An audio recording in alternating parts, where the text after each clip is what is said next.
Nos encontramos en el tramo principal de eso que los investigadores llamaron la Edad Antigua.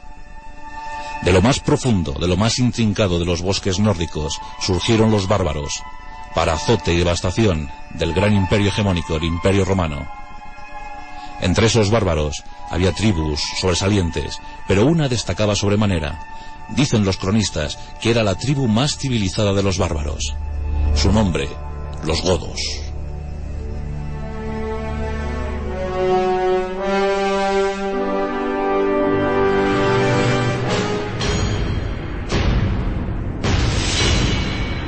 Los godos fueron fuertes, siempre abocados a la única causa de la supervivencia, nomadeando por buena parte del territorio europeo, siempre agrupados, siguiendo y cumpliendo con la ley, con la legislación clientelar germánica.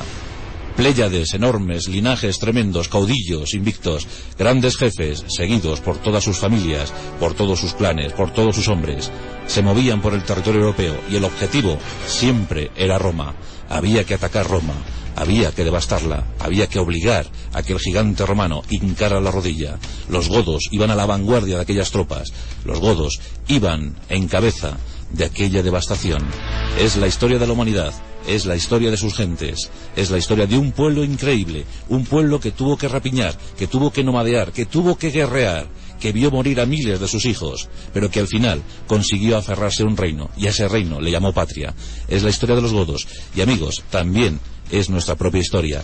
A ellos les tocó diseñar el prólogo de la Edad Media española. De los godos y de su vertiente occidental, los visigodos, esta noche vamos a hablar. Pero ¿quién fue el iniciador de la saga? ¿Quién fue el gran héroe eterno de los godos? Tenía un nombre muy claro, muy rotundo, como era él, un rotundo guerrero, Alarico I, el gran jefe de los baltingos.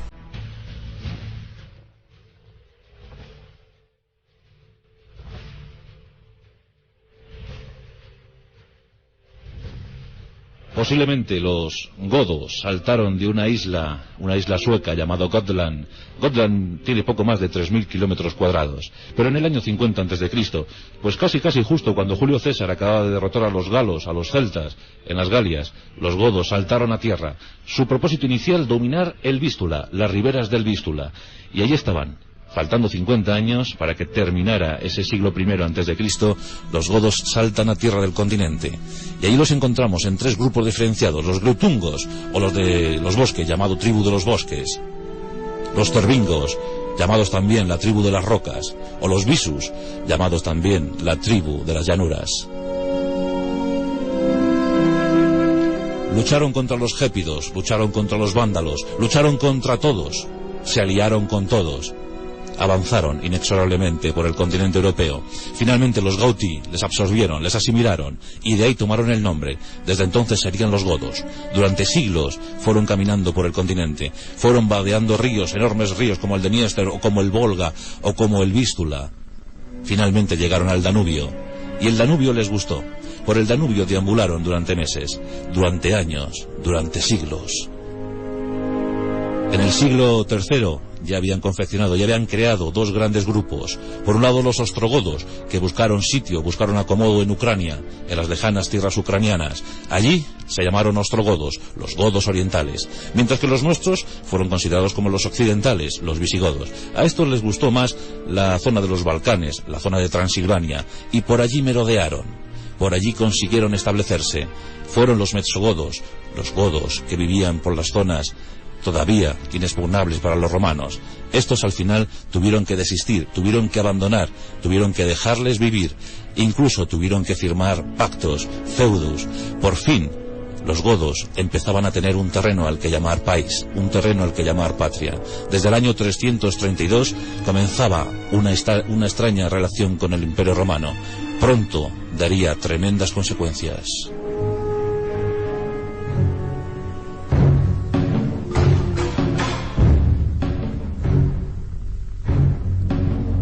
En el siglo IV de nuestra era, el Imperio Romano ya estaba haciendo todo lo necesario para caer, todo lo necesario para su declive. Las diferentes incursiones bárbaras comenzaban a hacer estragos. Roma pactaba con unos, luchaba con otros, se aliaba con el resto. Los visigodos, por civilizados, por condescendientes, por protocolarios, habían sido los llamados, los consolidados a establecer ese contacto con los romanos, y lo hicieron. Durante años, muchos generales visigodos fueron ocupando cargos en las legiones romanas. Algún visigodo llegó a ser magister militum, gran general de las legiones. Roma estaba muy necesitada de efectivos, de tropas auxiliares que la pudieran surtir de soldados en sus diferentes guerras, en sus diferentes fronteras. Pero con los godos la situación era rara, complicada, difícil. A veces se pactaba, a veces se luchaba en común, pero otras veces el desencuentro era inevitable. Era la época de la fracción, la época de la bipartición, la época en la que los orientales y los occidentales también aparecían en el seno de los romanos. Los visigodos estaban en contacto con el Imperio Romano de Oriente.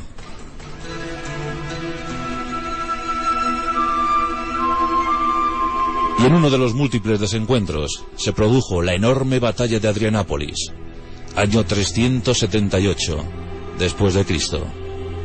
Allí los romanos orientales vieron perder nada más y nada menos que a un emperador, a Valente.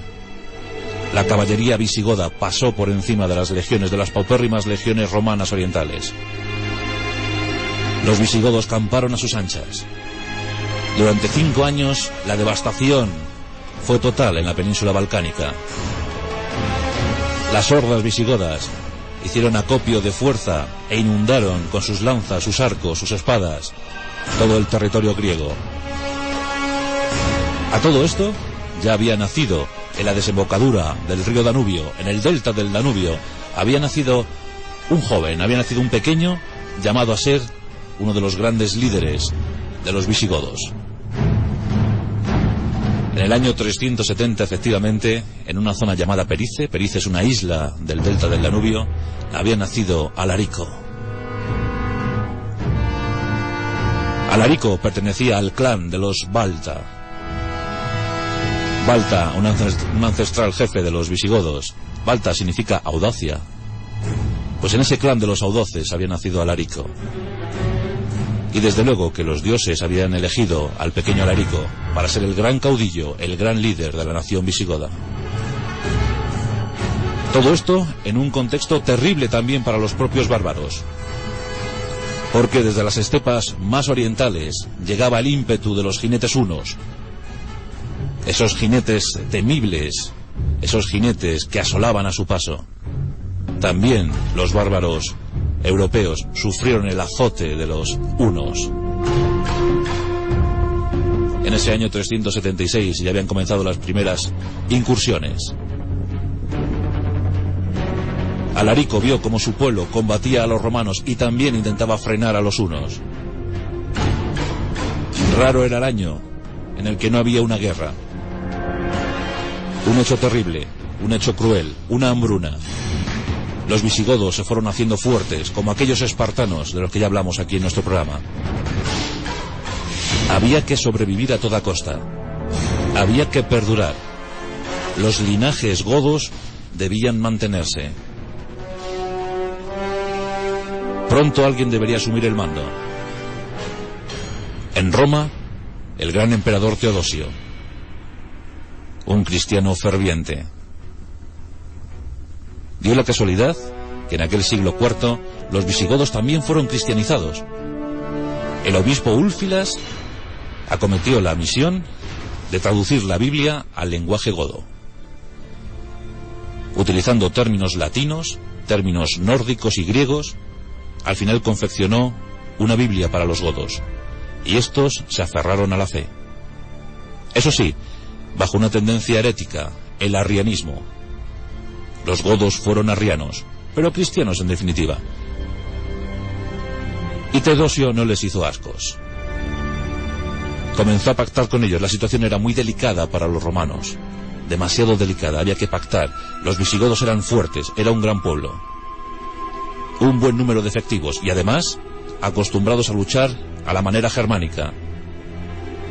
En aquellos tiempos, los nómadas de Europa dedicaban prácticamente el 25% de la población a la guerra. Es decir, si una gran tribu, como eran los suevos, o eran los alanos, o eran los vándalos, tenía 200.000 habitantes, Pues prácticamente 50.000 eran guerreros. 50.000 vivían para y por las armas, para y por la lucha. Y esto Teodosio lo sabía. Los visigodos eran tremendos y rotundos guerreros. Año 394. Alarico tiene 24 años tan solo. La imagen era espectacular. Alto, bello, bellísimo. Era un narciso de los godos. Pelo rubio, trenzado en barba y melena. Manejaba a la perfección la espada. Disparaba con certeza sus flechas. Y acometía con ímpetu con su lanza. Además de esto, era un espléndido jinete. Bien musculado, bien preparado, Alarico representaba el ideal de la belleza y de la valentía de los godos. Con 24 años asumió el mando único de las tribus visigodas. Estaban dispuestos una vez más para la batalla, para la aventura, para la épica, para la epopeya. Nacía la epopeya de los visigodos. Pero surgieron una vez más los desencuentros. Y Roma se convirtió de nuevo en el enemigo. En el año 395, aquel líder jovencísimo, fue elevado a la categoría de rey. Considerado por todos los investigadores como el primer gran rey, el primer gran caudillo de los visigodos, Alarico I. El año 395 es un año muy interesante, porque es el año en el que se fractura definitivamente el Imperio Romano. Teodosio lo había intentado y lo había conseguido luchando contra algunos usurpadores en el 394, pero la unión de los dos imperios fue efímera y en enero del año 395 el Imperio Romano quedaba definitivamente fracturado en dos, el oriental y el occidental, y en medio de esos dos imperios, en medio de esos dos gigantes, Alarico y los suyos.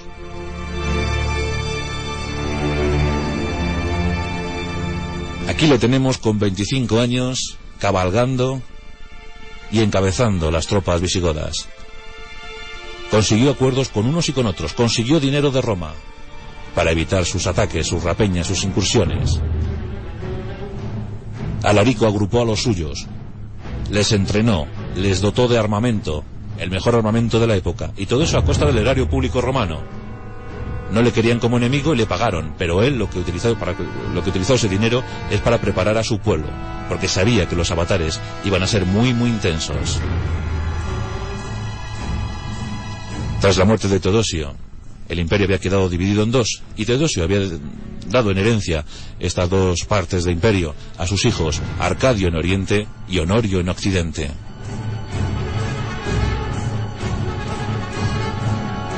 Honorio rápidamente comenzó a diseñar una estrategia para quedarse con el Imperio Romano de Oriente. Y en esa estrategia estaban los visigodos. Honorio pactaría con los visigodos para ocupar Oriente. Teodosio también había dejado un buen tutor para los dos jóvenes augustos. El tutor era nada más y nada menos que el gran Magister Militum Estilicón. Estilicón era un general romano de origen vándalo y que conocía a la perfección el arte de la guerra. La misión era tutelar a los dos chavales, a los dos jóvenes emperadores. Pero estos dos se odiaban. Eso es al menos lo que cuentan las crónicas.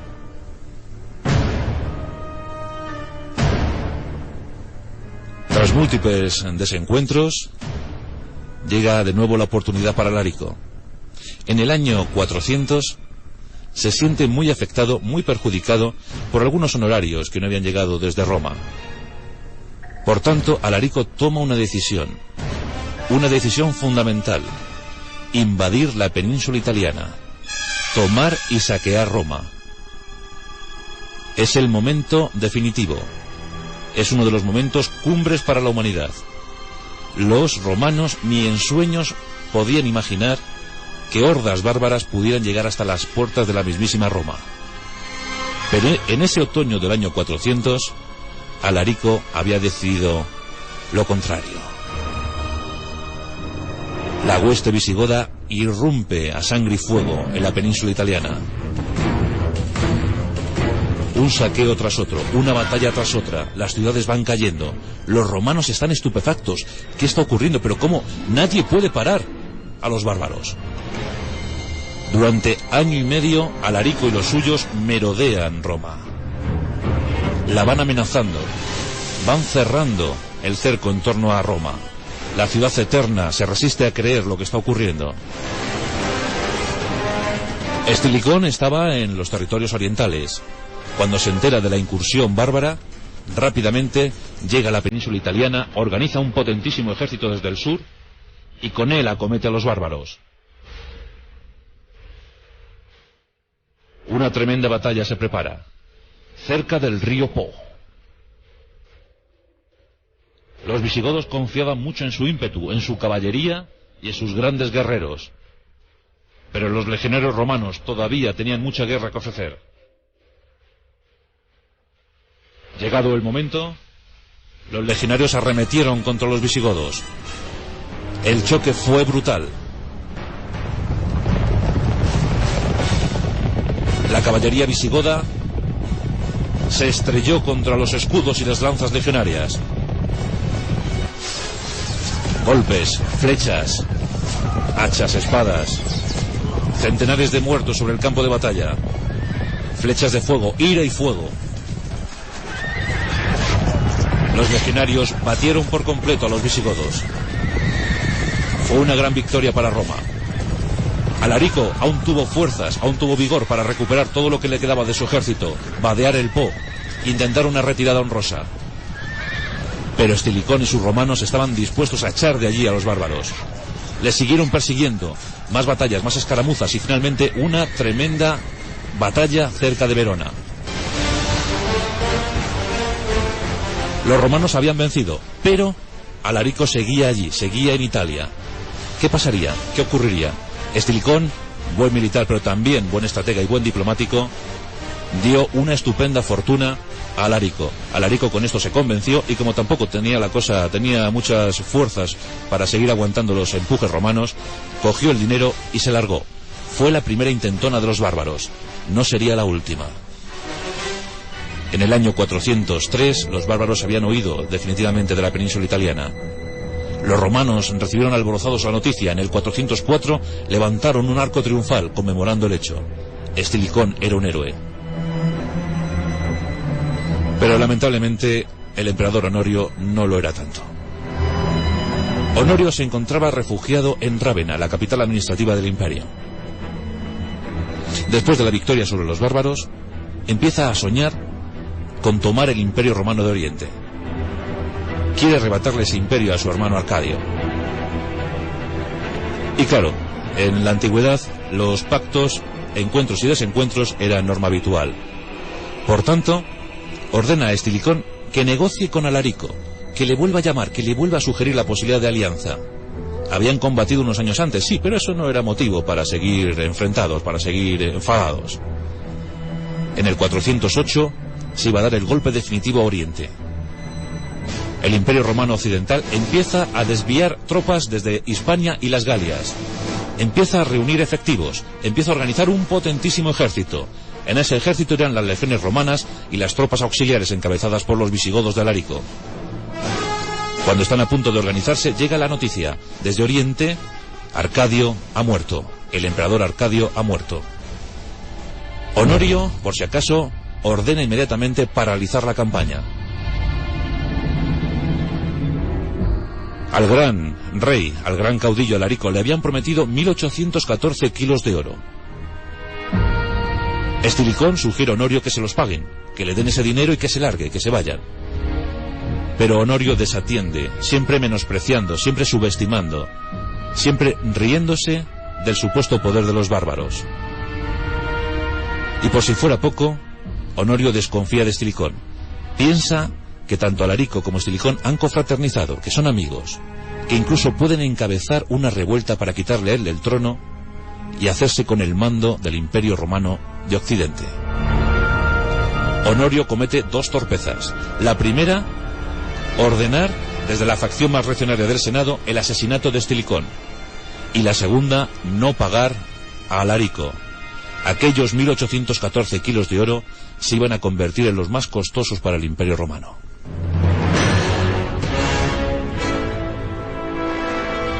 Los soldados de Estilicón, muy preocupados por la muerte de su jefe, deciden no rendir más tributo a Roma, y 30.000 de ellos se pasan al bando de Alarico. Alarico tiene ya un potente ejército, una potente horda, y ahora no va a cometer ningún error. Ya no hay ningún estilicón que le pare, no hay ningún estilicón que le frene. Por fin, los bárbaros, los visigodos, irrumpen ya para quedarse en Italia. Esta vez no hubo errores. En menos que canta un gallo, Alarico se había plantado ante las puertas de Roma. La había sometido a sitio y la quería rendir por hambre. Exige un tributo, exige un rescate para no asolar la ciudad eterna, la ciudad famélica, la ciudad atemorizada. Pide y le dan 5.000 libras de oro, 10.000 libras de plata, 4.000 libras de pimienta y 4.000 piezas de tela. Los romanos pagan.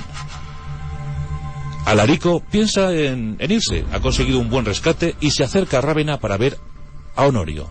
Honorio, escondidísimo, recibe a Alarico. Alarico lo único que pretendía es que le cedieran territorios, lo que es hoy la actual Austria, para establecerse allí con su pueblo. Él solo quería un reino, él solo quería una patria. Pero Honorio vuelve a cometer el terrible desastre de menospreciar al visigodo. Alarico se siente humillado, sube a lomos de su caballo y vuelve con sus tropas. Honorio va a pagar muy caro haber despreciado así al rey de los visigodos. Año 410, en el verano del 410. Ese 24 de agosto del año 410 pasará la historia. Nos encontramos con Alarico, muy embravecido, dispuesto a resolver una situación que ya venía intuyendo desde hace muchos años, porque cuenta la leyenda que una voz sobrenatural, Alarico decía demoníaca, esa voz demoníaca le decía: intraves in urben, entrarás en la ciudad. Él sabía que los demonios le obligaban a tomar Roma, había que desolar Roma. Había una idea muy extendida entre los cristianos, y es que tras la caída de Roma llegaría el fin del mundo. Sería el fin del mundo para todos, y Alarico estaba dispuesto a acelerar ese fin del mundo. Puerta Salaria, en el noroeste de la ciudad eterna. 24 de agosto, Alarico ordena a sus tropas tomar al asalto la ciudad de Roma. En esa madrugada, la horda de visigodos entra por la Puerta Salaria. Los romanos apenas pueden ofrecer resistencia. Las murallas van siendo asaltadas una tras otra. Los visigodos irrumpen en la ciudad. Alarico, amante de la belleza y sobre todo presuponiendo que podría ser el primer emperador de origen bárbaro, porque quería asumir el trono del poder de Roma, ordena a sus hombres no devastar ningún templo cristiano, así como ningún monumento emblemático de la ciudad. Durante 6 días, los visigodos se adueñan de Roma. Los saqueos, las torturas, las matanzas, la masacre, el fuego se adueña de Roma. Lo impensable, lo nunca visto. Miles de romanos son pasados a cuchillo. Los visigodos hacen acopio de todo el botín que pueden. Un botín espectacular que servirá para confeccionar el gran tesoro visigodo, ese tesoro que posteriormente llegaría a Hispania. A sangre y fuego, la ciudad eterna, la ciudad de las 7 colinas, fue arrasada. Tras 6 días y 6 noches, los visigodos abandonan Roma. Las alforjas, los carruajes, los caballos van repletos de tesoros. La columna visigoda es enorme, de enormes dimensiones. Miles de guerreros, contentos, felices, satisfechos, habían comido, habían bebido, habían saqueado Roma, habían entrado en la historia. Con ellos miles de esclavos, la propia Gala Placidia, hermana de Honorio y de Arcadio, hija de Teodosio, iba como rehén de los visigodos. Alarico estaba estupendo, estaba espléndido, exultante, tenía 40 años y se creía el rey del mundo.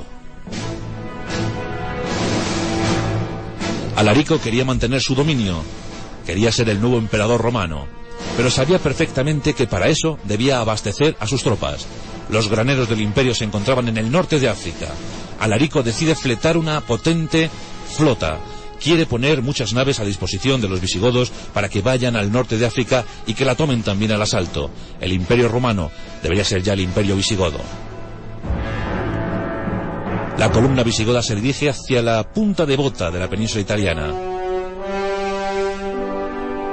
Pero lamentablemente los sueños de Alarico no se iban a poder conceder. La amenaza latente de tropas legioneras romanas que se estaban fortaleciendo en el norte de la península. Además, la flota visigoda, dispuesta al efecto de tomar el norte de África, había sido también hundida por tremendas tormentas. La empresa africana no se iba a poder realizar por el momento.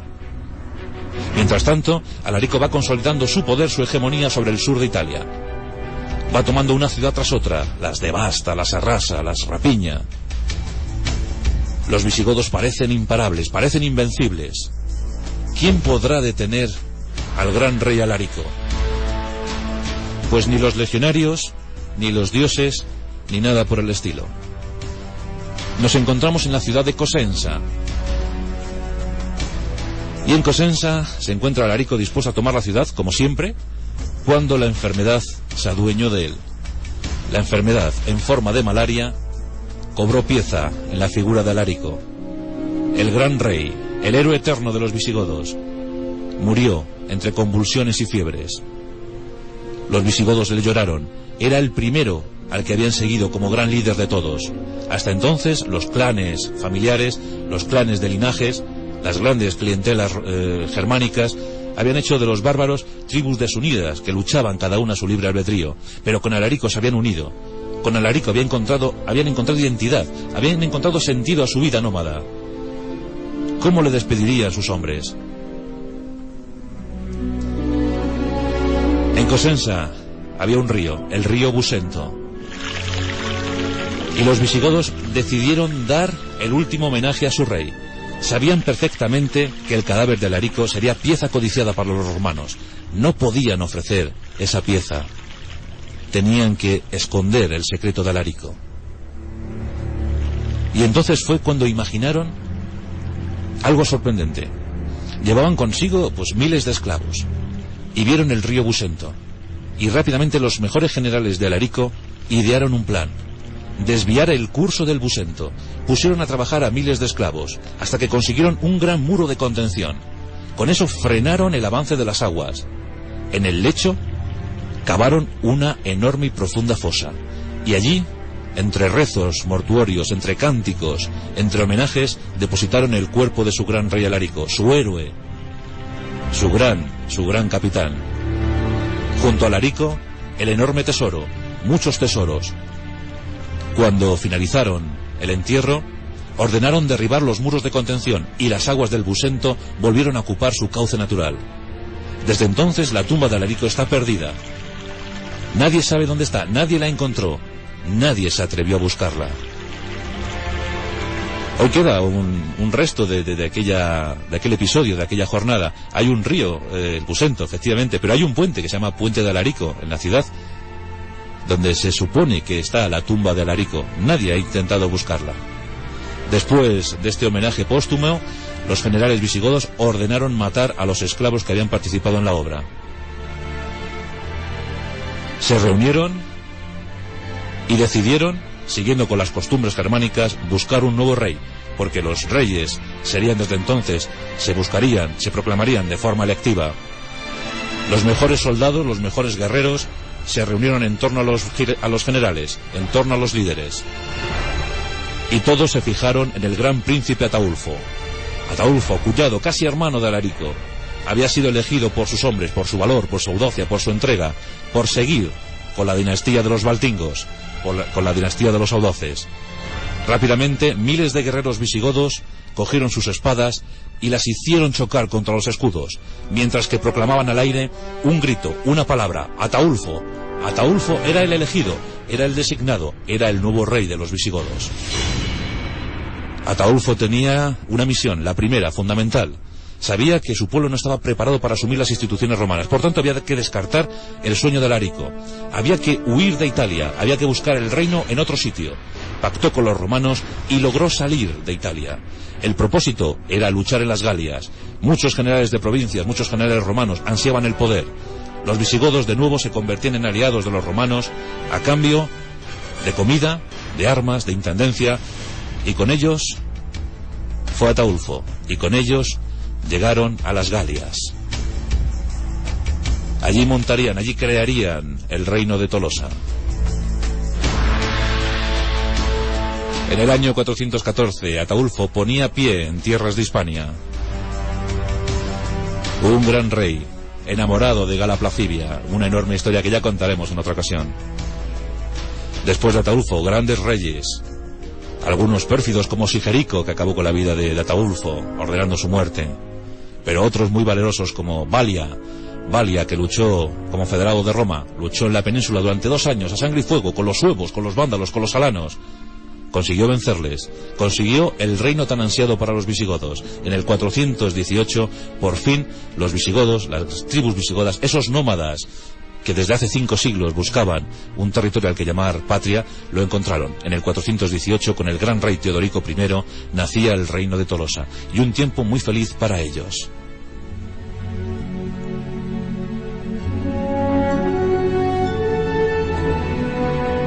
Teodorico I murió en la guerra contra Atila, en la gran batalla de los campos cataláunicos, luchando como aliado de Roma. Su hijo Turismundo cogió el relevo y juró odio eterno a los romanos porque no le habían permitido vengar a su padre matando a Atila. Y luego llegarían otros, como Eurico, el gran diplomático, aquel que promovió un código legislativo para todos los habitantes bajo dominio visigodo, tanto galorromanos como visigodos. Se pondría fin al reino de Tolosa en el 507, con la batalla de Buil, donde los francos y sus hachas acabaron con los visigodos y su rey Alarico II. Por fin, con Gesaleico, entrarían definitivamente en Hispania. Y como siempre, luchando, nomadeando, guerreando, desde Barcino hasta Emérita Augusta, de Emérita Augusta a Toledo. Y allí ejercieron su poder durante algunos siglos. Figuras ilustres aparecerían como San Isidoro, el hombre más culto de su época, aquel que alabó a Hispania, aquel que dijo: los godos te raptaron, los godos te gozaron. En 300 años, en 3 siglos, ni una sola generación de godos se quedó sin hambre, sin guerras, sin matanzas, sin crueldades, sin desidias, siempre luchando por la supervivencia, como cualquier tribu bárbara, como cualquier tribu germánica. Entraron en Hispania en número de 200.000, y aquellos 200.000 aguantaron bien. Reyes de todo tipo, 33 reyes, si añadimos a estos a Alarico, y añadimos también a Gila II y a Ardón, pues tenemos un listado de casi 40 reyes, casi 40 monarcas, durante un periodo al que los investigadores llamaron la Edad Oscura Europea. En ese tiempo, entre el Imperio Romano y el Imperio Musulmán, estuvieron los visigodos, nuestros visigodos.